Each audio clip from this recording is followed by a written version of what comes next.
Everyone, back to the BGF podcast. This is episode number 4. I am your host, Gianluca, alongside of Brandon. And today we're going to talk more about the draft because you guys know we love the draft, and some more NFL news because that's what we do. But as you can see, we got a couple of guests with us. Mr. Tua Tagovailoa, Saquon, Cook, Kittle, they're all here. They made an appearance last week, and it was a good touch, so I figured why not bring them on board. And who's excited for draft day, Thursday? Can't wait already. Not already. It's been a while since we had any sort of NFL event, football being played. So at least we get something new, some new content. We're finally gonna see where these prospects are finally gonna land. Yeah, I know. I'm excited. Yeah, it should be exciting for Thursday. We were thinking of doing a live episode on the draft, but unfortunately, guys, I have a school exam on draft night, literally 7 to 10 p.m. I literally can't watch the draft. I'm upset, but I mean, it is what it is. Gotta do that, and we'll take care of it. But we are definitely going to do a recap video either on the Friday or Saturday, most likely the Saturday. So stay tuned for that, and we'll keep you guys updated. But speaking of draft, hopefully we'll see some trades, man. I know. Last year we got AJ Brown, we got Hollywood. So hopefully this year we got some big movements. The Vikings going for CJ Stroud. They're in the top 5. They're in the sweepstakes right now. Sweepstakes. So. I mean, I'm excited. It's been a while since the Vikings have made such a big move. The last big move we made was Stephon Diggs. We know Kwesi is not scared to make a big Kwesi he's not afraid. I mean, he's cut everyone. He's got the whole roster. He just doesn't care. Our boy here is going to be next up. You think, Dalvin? What do you think it's going to cost CJ Stroud? Like, who would even trade their pick? I don't know, what would you, like, as a fan of the team, what would you be, like, happy to give up? I mean, I think it's just going to cost too much. Honestly, I'm looking at this. We're drafting 23, 24, right? Around there? Yeah, but they'd have to move up to 2, or if he's not, actually, maybe not up to 2. But I feel like if he falls to 3, that's when they're going to have to move up. 3 is who, Arizona? Yeah, so I think Tennessee is going to be in those sweepstakes. But the thing is, do you see Arizona taking a QB? No. So I feel like they'd have to go for 4, which is... Who's drafting 4th? I'm blanking right now. 4 is... Oh no, we're blanking, boys. It's not good. Who is 4? Is it... No, it's not the Raiders. The Raiders are higher than that. Is it... It's Indy. Yeah, Indianapolis. Indy. Will Levis. Yeah, so I mean, definitely them. They're taking a quarterback. So I feel like if CJ does fall to 4, that's where the Vikings would have to pull the trigger. But what would that cost? I mean, you're not drafting from like 7th or 8th where you're kind of close. You're drafting 20 picks later. The last team that we seen trade up to one of those top 3-4 picks was the Niners, and it cost 3 firsts. So you're looking at that sort of price right that sort of package. And I mean, Indy's definitely going to want a quarterback back, so Cousins would have to be involved, which I'm not opposed of if we're getting a quarterback. But I think the 3 picks is hefty. If you make the move if you think your team is ready, like if you're a quarterback away, that's really what it's going to be. If you think you can, and you're going to have to hit in the later rounds. Which we don't have many picks. We traded them all for Hawkinson. What was the Hawkinson return? I think it was a 2nd, a 3rd, and a 5th for Hawkinson. Yeah, so you really don't have much. Yeah, the Vikings, honestly, I wouldn't be surprised if Kwesi trades it down and gets like 32nd and like a 2nd and a 3rd in there. Yeah, because we can't make a move to go up at, you said 22, right? Yeah. At 22, I don't see much being available there.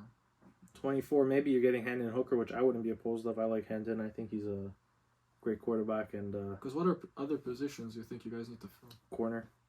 Wide receiver 2. And at those picks, it's possible, but I think like guys like QJ and Addison, like I think they're gonna end up being 2nd rounders. Yeah, most likely. But I definitely do think we can land a corner at 23, 24. That's pretty okay, decent. Who are the corners on the draft? Like I know there's Gonzalez and there's Witherspoon. And there's Kaylee Ringo, Dante Banks. Kelly Ringo is gonna be on that type of range. That's what I'm thinking. I'm looking at Dante Banks. Honestly, I really like this guy, and I hope the Vikings are able to land him. But if no one's there, obviously don't just take best player available. Trade down, get that draft capital that Kwesi loves. But their corner depth, now that they got Byron Murphy, what's it looking like? Andrew Booth? It's pretty bad. Andrew Booth. Is that it? That's it. Everyone else is gone. Yeah, because Cam Dancer is now in Washington. Cam Dancer got cut. We didn't sign Sullivan. We didn't sign... Well, Sullivan didn't resign. We didn't sign anyone, so I mean it's pretty bad right now. We got Andrew Booth and Byron Murphy. Yeah, that's definitely a position. We lost Pat Pete, which freaking sucks. I hate that signing. It's true. piece. Our secondary is looking pretty rough this year. I'm not gonna lie, but it's okay. We got the potential of Buda potential. Baker. We got Brian Flores, DC. I'm excited for the defense. I don't think it's gonna be as bad as people think, but it's definitely not gonna be good. It can't get worse than. It can be worse than last year. Yeah. Please, for the love of God. Ed Donato. It cannot get worse than Ed Donato. Brian Flores, please, please, Flores, just blitz a little more. Oh, just a bit. You don't want guys like Danielle Hunter and Darius in coverage. You want them going after the quarterback. I never seen Daniil play so much coverage in my life, and it was just disgusting. Like, if you have a guy like Daniil Hunter, which is a certified edge rusher, he rushes the quarterback. That's what he does. Why are you dropping him in coverage? It's the Ed Donatel. It's the Ed Donatel shell mentality. That's what he did. He put everyone in coverage. I think him and Za'Darius were in coverage more than they blitzed, which doesn't make sense. Yeah, that definitely shouldn't be happening with those two guys that are known for getting to the quarterback. And then Harrison Smith, one of the best blitzing safeties in the league, That's true. didn't blitz. Yeah, there's a reason why they lost to the Giants in the first. Yeah, I mean, it's unfortunate, but it is what it is. Anyway, now the big news of the last few days: Jamison Williams suspended How 6 about games. them Detroit Lions? Because Quintus Cephas and the other guy also got cut. They had 5 players get suspended, I believe. Yeah, I don't know what they were doing on that bus ride. They were like, okay, all right, let's do this a little under the radar, a little bet here and there, but I don't get the point of the players doing this, though. It's like, you saw with Calvin Ridley last year. You'd think they take a lesson off that, but I think if the NFL wants to cut down on betting and gambling, all of this is the way to go. It's unfortunate for Detroit and their fans, but if the league really is strict on betting, and they are, look at what they've done to Ridley, this is the way to go. Unfortunately, Williams has not really had much games in, and he's coming off an ACL. That's really what it is. Like, when are we going to see this guy play meaningful snaps? Because last year, he missed, like, what would he miss, like 12 games? I think 12, 13 games. He came in, he caught one pass against your... against the stupid Minnesota Vikings. Against the Vikings, and didn't do much else. Now, he's gonna be there for training camp and whatever, but he's not going to be there for the first 6 games, so he's already going to be out of the flow of the offense. And just to integrate him back in, it's going to be another issue, and it's probably going to be another lost year, for being honest. Yeah. And we all know Dan Campbell loves that momentum. Whoever's playing good for him, he runs with that. And I respect that as a coach, because he breaks your kneecaps and busts your ass every day. But if you play good for him, he'll respect that, and he'll put you out there. And look at Jamal Williams last year. Who thought this guy would have that much volume? Yeah, that is something with Dan Campbell. He doesn't really care where you were drafted. If you earn, everything. You have to earn everything, which is respected, and I think a lot of players appreciate that. And those that weren't drafted as high have a chance at playing, which I think more coaches should incorporate that into their schemes. Yeah, especially teams that are trying to make the playoffs. Yeah. Don't run the big names. They're not going anywhere. Run whoever's hot. That's how they win games. Look at the Chiefs. Super Bowl run. They have Patty Mahomes, who was playing on maybe a half-broken ankle, but whatever. That, yeah, no choice. No choice. You had to run it around. But Pacheco, all playoff run was amazing. They just rocked the ball with him. And the first rounder, CEH, nowhere to be found. Literally, where was he? He wasn't even playing, I don't think. Him and McKinnon. Even McKinnon hasn't signed yet, actually. But I think even with this suspension, it's going to change the way the Vikings approach the draft. They're probably going to look for a pass catcher now, if it's a tight end or a receiver. Because right now they're going in with Amon-Ra St. Brown, and then if Williams not there, who's the next guy up? Chark's not there anymore, so it'd be... Is it Marvin Jones? Oh, is Marvin Jones still on the team? Yeah, they brought in Marvin Jones this offseason. So Marvin Jones, and then you're looking at Josh Reynolds if he's still there. So they're definitely going to get someone. What about Brock Wright? Exactly, Brock Wright. So I think they already need a tight end going in, but now I think it makes the need even bigger than it was. Yeah, and I mean, this year, the draft class for receivers is not elite, but there's a lot of depth to the receiver. Like, I see a lot of wide receivers twos coming out of this class. Zay Flowers, Josh Downs, Jordan Addison. I think these guys are mostly twos. Yeah, like maybe the one that can make it a push for a wide receiver one is JSN. But, I mean, even at that, he doesn't look that impressive. But he definitely has potential. I think you can have a Garrett Wilson type rookie I hope, man. I hope someone breaks out, and I hope there's a hidden Jefferson that the Vikings snag. I don't know. I don't really see that in this draft. Yeah, maybe not. Anyway, we'll move on to the next thing. it's been a while since it's happened, but we hadn't talked about it yet on the podcast. The Jalen Hurts extension. He's now the highest paid player in the NFL. And I mean, well deserved. After that last season, he earned his money, and it was only a 3-year deal, I believe they signed him for, right? 3 years, 50 mil. I'm not too sure. I know the AAV is 51 million. So. 51 million years. It max 5 years, but still. And it's a lot of guaranteed money. It's a lot of guaranteed money. Guys making basically 51 million. Congratulations to Jalen Hurts. Well deserved. And I mean, when are we breaking this? Next season? Who's going to be the highest paid? Herbert or Burrow is probably going to sign this summer, so I'm guessing this summer it's going to get broken again. It's crazy how fast the contracts just move in the NFL. Like, one day you're the highest paid player in the NFL, next day it's like... Not even the top 10. Not even the top 10. Look at Kirk Cousins. Like, 5 years ago he signed that extension. Everyone was freaking out. 35 million, whatever it was. Too much money. He's not even in the top 15. Not even in the top 15 anymore. Guys like Daniel Jones are paid higher than him. We're not even going to get into that, but Daniel Jones, man, that's a wild contract. Yeah, you'd think now Burrow, Herbert are going to be next. Hopefully Lamar. That's the one we really want to see him get paid. Where do you think now? I think now he's going to stay in Baltimore. Like, I think he has no choice. He's going to play the year in Baltimore. But the thing with the guarantees is you can only franchise tag him 3 times. And every time you tag him, there's a 15% salary boost. Yeah, because now it's at, 32 million? Yeah, it's around 32 million. So if they franchise tag him again next year, you're adding another 15 million on top of that. So that's 37. And then if you franchise him a 3rd time, that's like 43, 44. So like he will get paid eventually. I don't think he'll play under that tag though for 3 years. There's no way. I think maybe he'll tough it out for 1 year because just now the landing spots are really drying up. Like there's not many places for him to go now. So he'll probably just stay in Baltimore 1 year and then next year look for another place to go. Make him cut to the Vikings. Unless we get this Trey Lance trade happening with Kirk Cousins. I mean, how do you feel about that? You saw that in the news. I'm not. At least it looks like they're not shopping. It looks like they're listening to offers. Which when you have 2 great, I'm not gonna say great. When you have 2 good like solid quarterbacks, you can listen to offers. I just hope that we give him a chance. I just think Trey Lance hasn't had his shot yet, and as good as Purdy was in those 8 games, it was still 8 games. Like, I loved Purdy during that time, but I still want to see more from both of these guys. And I think whoever gets the job should earn it. And plus, I don't think Purdy's going to be ready for week 1 anyway. So, I don't really want to see Sam Darnold starting for the 49ers in week 1. Imagine you see a Sam Darnold week 1 starter for the Niners over both of them. I think he could be decent, like, in our offense. Because we've seen him when he has, like, some sort of weapons. He's not too bad of a quarterback. He's not like Zach Wilson. Like, Zach Wilson, I think, is just a bonehead quarterback. I don't think he's very good. I think Sam Darnold is a quarterback. The guy was drafted 3rd overall for a reason. I think there's something there. With Shanahan, I think he could look like a pretty good, like an NFL quarterback. Nothing too special. But, like, ideally, the guy we traded so much draft capital for, like, I'd like to see him at least get a shot. Like, you can't just give up on him now. I remember feeling so bad for Sam Darnold back when he was with the Jets. Like, they treated him so bad over there, and I was so happy that he went away and went to the Panthers, but, I mean... It didn't work out there either, but they also had nothing. They had nothing. They had, DJ Moore, which is amazing. He's amazing, but nothing else. You don't got an O-line, you don't got a running back. You had McCaffrey, who was out for the whole year, but, I mean... His confidence was really just shot with the Jets. Like, they threw him into the deep end with no offensive line, no weapons at all. They were running with a headless chicken.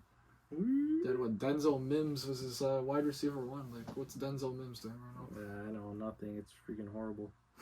But all right, we're back, guys.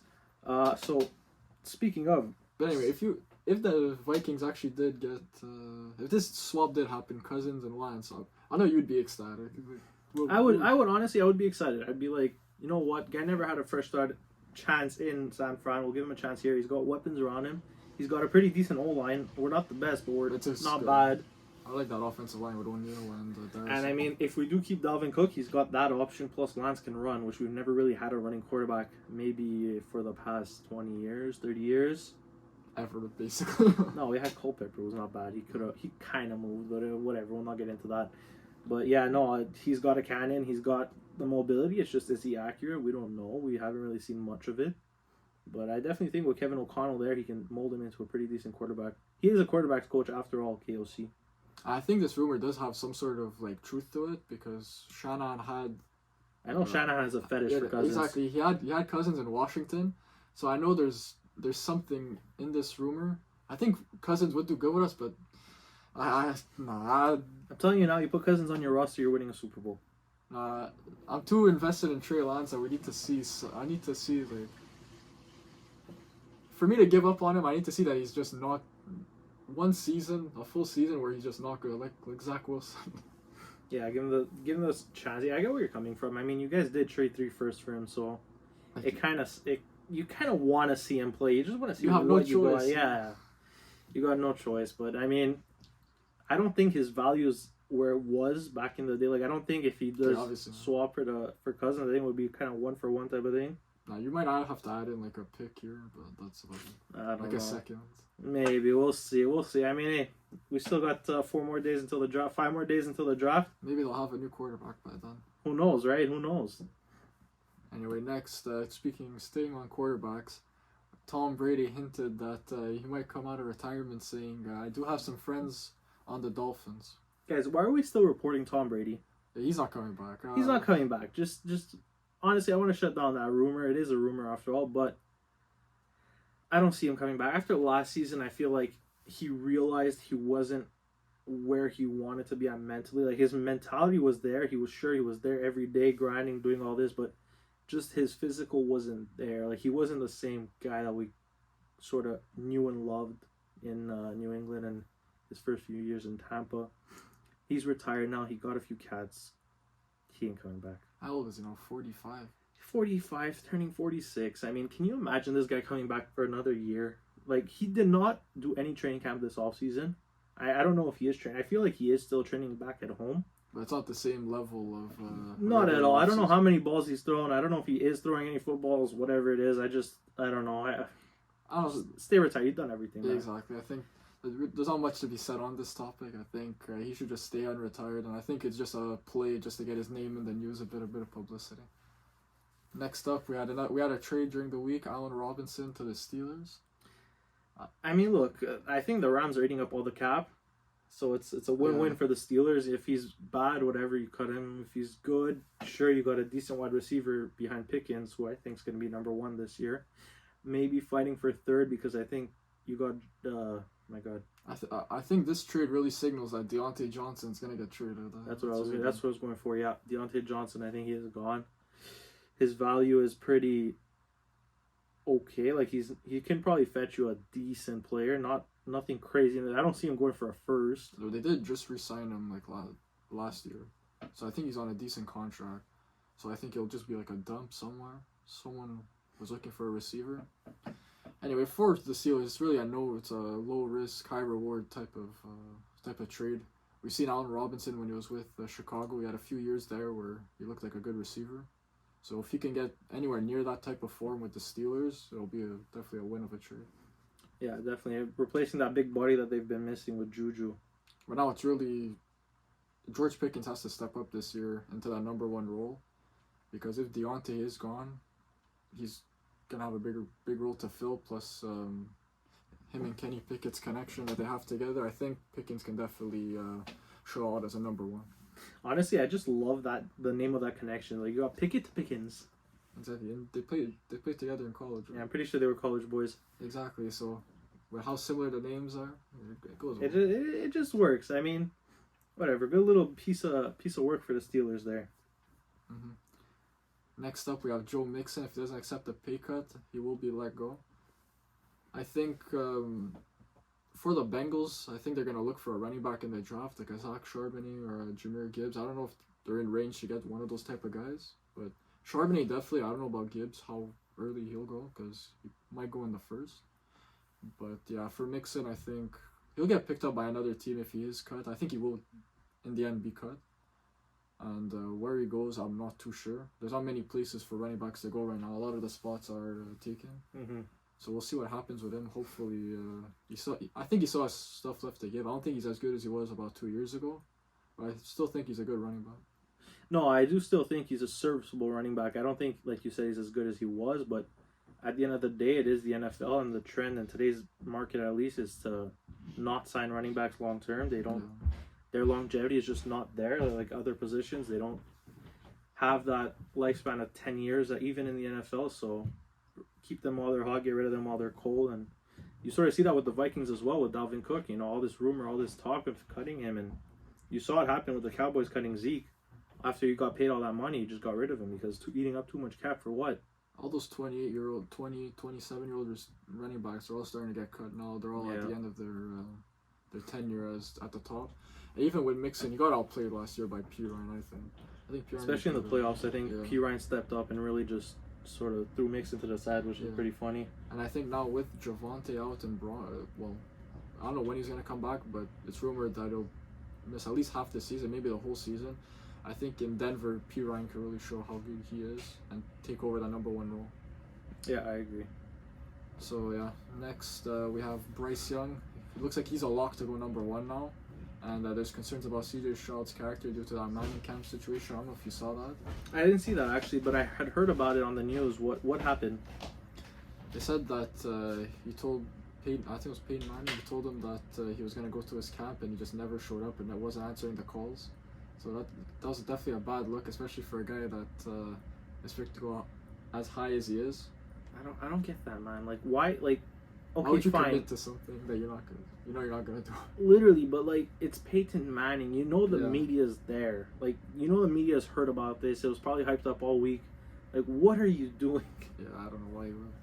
It's a bad look for Stroud. I mean, I don't think he's gonna fall too far personally. I think he still will go in the top 5. Yeah, we see with these things, talent always. NFL teams will always take the talent. Yeah, it's just, I mean, he's gotta hopefully brush it off and hopefully it doesn't get too big for him to handle and doesn't affect his play this season. Yeah, I don't think this like report coming out is really like a big thing on him. I think it's just an unfortunate situation that happened, and it's a mistake. He's a young guy. It's a mistake that happens. Anyway, when we were doing our mock drafts, I said, well, I think you said as well, that we both think that Bryce Young should be number 1 anyway. He is the better of the 2 quarterbacks. I think Stroud, his playing for Ohio State really helped him out with such a good receiving core. I think Bryce Young will succeed in Carolina. I think Bryce Young just has the higher ceiling over Stroud. Like, Stroud probably has a bit of a higher floor, but not even. Like, they're pretty much on the same level. And just Bryce Young with his legs and his arms is just, the ceiling is way higher than Stroud. I think Stroud, he'll be good wherever he goes, but definitely not. I don't think he's on Bryce Young's level. Well, he is on Bryce Young's level, but I just think Bryce Young is a superior quarterback. Anyway, on the draft stuff now, we have a little segment coming up now. We're going to be talking about our top 5, right? I put 5 guys. Yeah, we're going to talk about our top 5 prospects, our favorite prospects. Not necessarily the best, but they're just the guys that we like. So here, if you want to start off, what you got? All right, I mean, I'll start us off. I got Mr. Hendon Hooker rumored to go to the Vikings on my list, and reasons why I like Hendon Hooker. Although he's coming off an injury, still won SEC Offensive Player of the Year, and this man is very confident. He came out in an interview and said he will be the best quarterback in this draft. Although he is 25 years old, it doesn't matter. Age is just a number. Look at quarterbacks now in the NFL. You got Tom Brady, who just retired at the age of 45. You got Aaron Rodgers playing in his 40s. Russell Wilson's getting up there in age. Longevity, 25 years old is young for quarterbacks. That's like where they start their prime. They're not even at their peak yet. I think Hendon Hooker will be one of the better quarterbacks this year. Honestly, you can quote me on this. I think he will be the 3rd best quarterback out of this draft class. What's the competition? Stetson Bennett after that? Stetson Bennett, you got Anthony Richardson, Will Levis. But for me, number 1, I'm the tight end out of Georgia, Darnell Washington. For me, when I look at a prospect, and if I like a prospect, I like the ceiling on players, what they can become. And with Darnell Washington, he's a 6'7" tight end, so right now, in the passing game and his route running, it's not at where people want it to be, but he is a very good run blocker, which whoever's going to take him is going to get that out of him.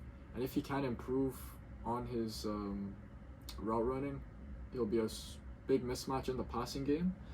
So I think with the potential he has there, that's a player that I really like, and I think we could see him go late 1st round, 2nd round, maybe 3rd, but I think he'll be probably a 2nd round pick. And yeah, he's one of my favorite prospects definitely in this draft. Another one of the prospects I really like is Jalen Carter.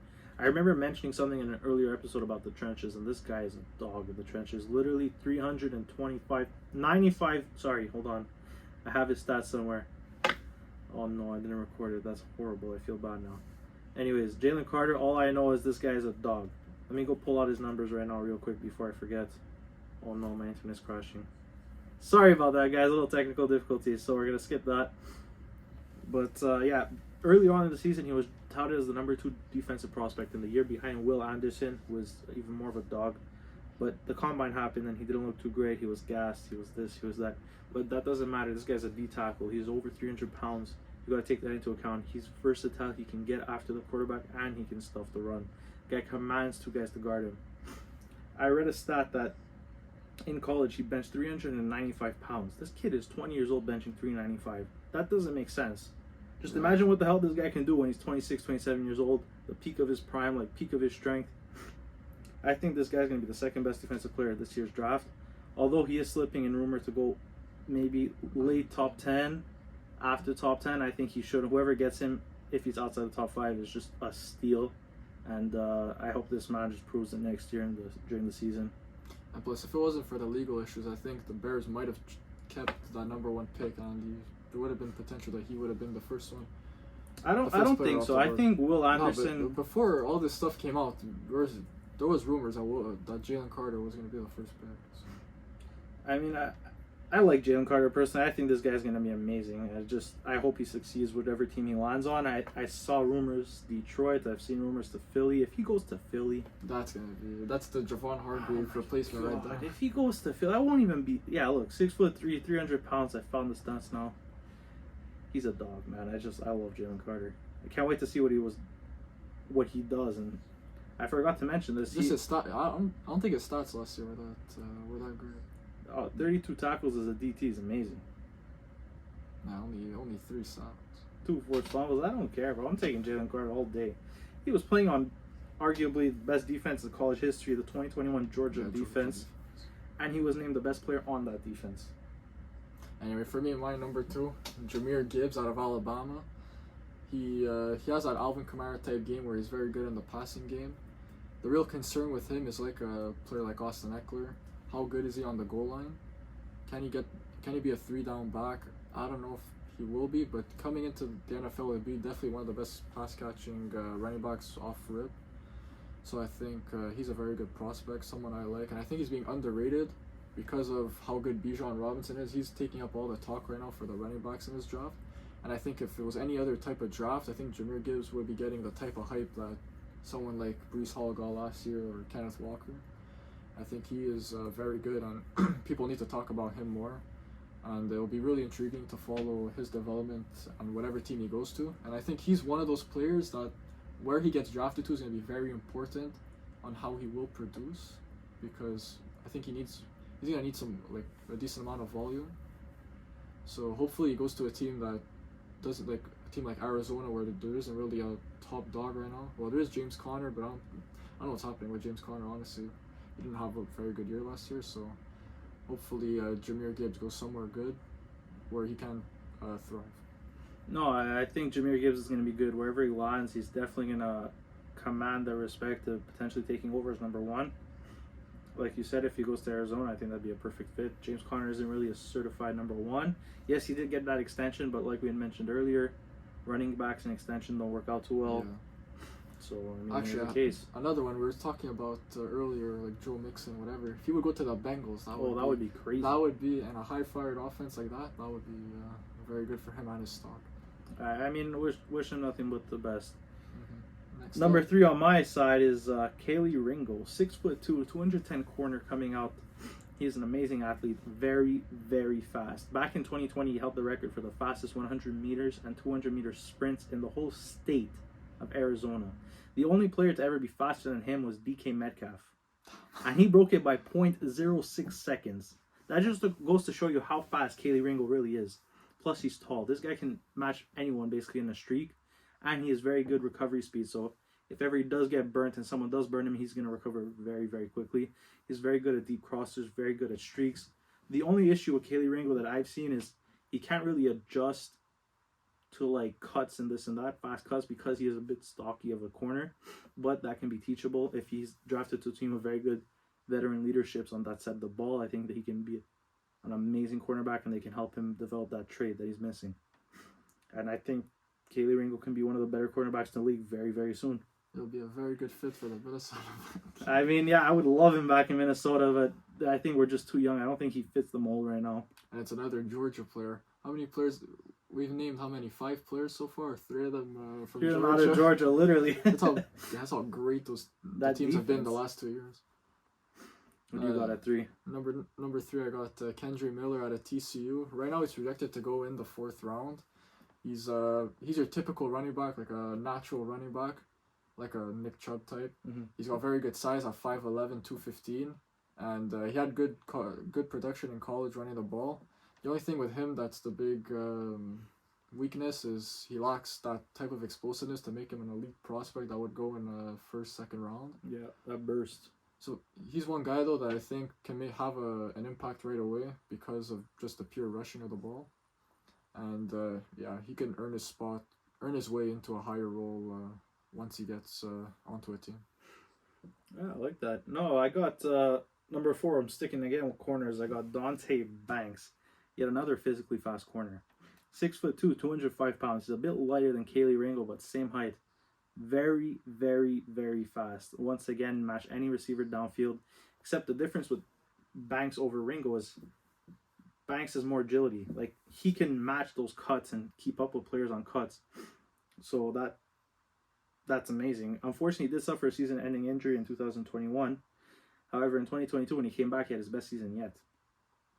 He will be a cornerback 1 on any team who drafts him. I hope the Vikings get after him because this guy's a steal. I think he's projected to go late 20s, maybe 2nd round. So anyone who gets this guy is going to have one hell of a good corner. Who would you prefer out of the 2, Ringo or Banks? I think if I was the Vikings organization, I would go after Dante Banks just because I feel like Dante Banks is more ready to play year 1 than Kelee Ringo. But I do think Kelee Ringo will be an amazing quarterback. He just needs a little bit of help in development and developing that like agility. It's just he's too stocky. I feel like he's too like I don't know. He just doesn't move as quick as Banks. Anyway, for me now, my next guy, I got Marvin Mims, receiver out of Oklahoma. We have around 2 to 3 projection for him. Another one of those wide receiver 2S prospects like an Addison, like a Quinton Johnson. He's a receiver that can line up all over the field. He can play deep. He can play in the slot. He has big athletic qualities. And his biggest ability is the yak, like we're seeing now. That's a big thing with receivers. Yards after catch. We're seeing guys like Deebo Samuel, AJ Brown, Brandon Ayuk. It's a big trait that NFL teams are looking for now, and Marvin Mims definitely fits that type of role. And I think also another guy that can just go straight into an NFL roster right away. No, Marvin Mims is an interesting prospect, but I got someone on the offensive side of the ball now. Mr. Broderick Jones, O-lineman, coming in number 5 for me. I think this guy is going to be an amazing O-lineman. He runs 19 miles per hour on the GPS at 319 pounds. Imagine a truck of 319 pounds coming at you, running 19 miles an hour. I'd be scared. I'd be terrified. Like, I don't even know what I'd do. Like, I just like sit down and let this guy run me over. But amazing lead blocking. Can get out the pocket, hit that outside stretch scheme that some teams run, outside zone, whatever it may be. Set the blocks. Just the only thing with Broderick Jones is he's a bit over aggressive.